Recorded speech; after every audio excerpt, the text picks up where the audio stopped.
Ready?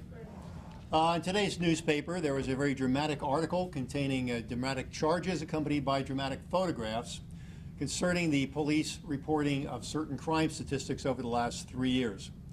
There's a few points I want to make today. I want to make them categorically. We can buttress my observations with further information from some of my subject matter experts.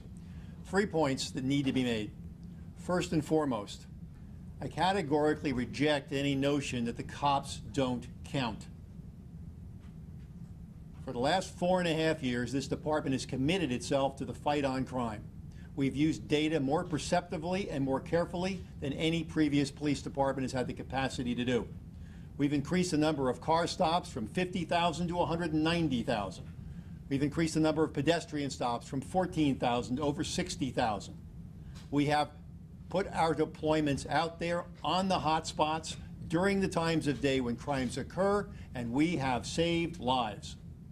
There's 2 bellwether crimes that can give you a good idea of how you're doing with violent crime and property crime. One is homicide, and the other is car theft. People have a way of reporting their stolen cars to insurance agencies, and police are very bad at hiding dead bodies.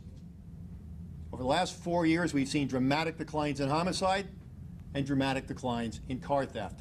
Cops matter, deployments matter, neighborhoods are improving.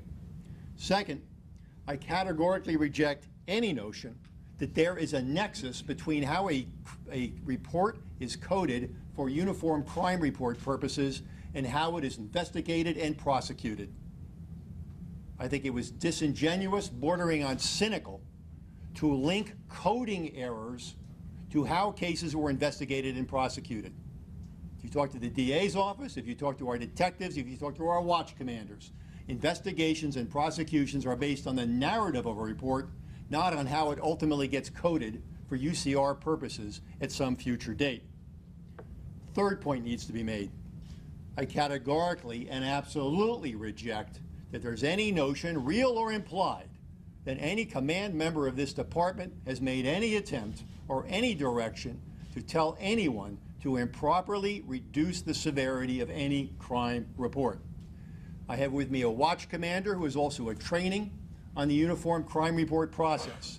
I have with me the assistant chief in charge of the central records room and the senior police officer assigned to that room. I have with me the president of the Milwaukee Police Superior Officers Union. None of them will report to you that any member of the MPSO or the MPA or the central record room or any watch commander has ever been directed by any member of the command staff to improperly change a police report. Now, our credibility to the community is important to us.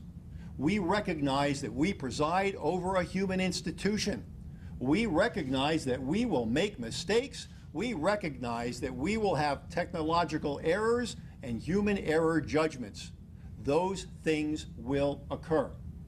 We don't make excuses for them. We do not promise perfection. We promise excellence.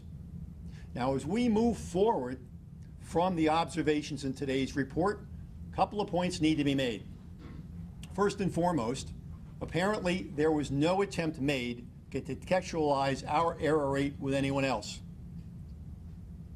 The same newspaper reported in 2006 that there were significant problems with this police department's data, but somehow no attempt was made to compare our error rates today with error rates 5 years ago. No attempt was made to compare our error rate in this regard with other police departments that use the same computer system. And no attempt was made to compare our error rate with cities of a similar size. Those of you who search the net will see that we are not unique among major American police departments in having problems that get identified with coding errors for uniform crime purposes. Secondly, there are concerns about what we're doing about our data. We asked the FBI to conduct a quality assurance audit because it came to my attention that this police department had never had one. That audit was finished 2 weeks ago. The report should be done in 30 to 45 days. When that report is finalized, I will share it with the Fire and Police Commission and with the public.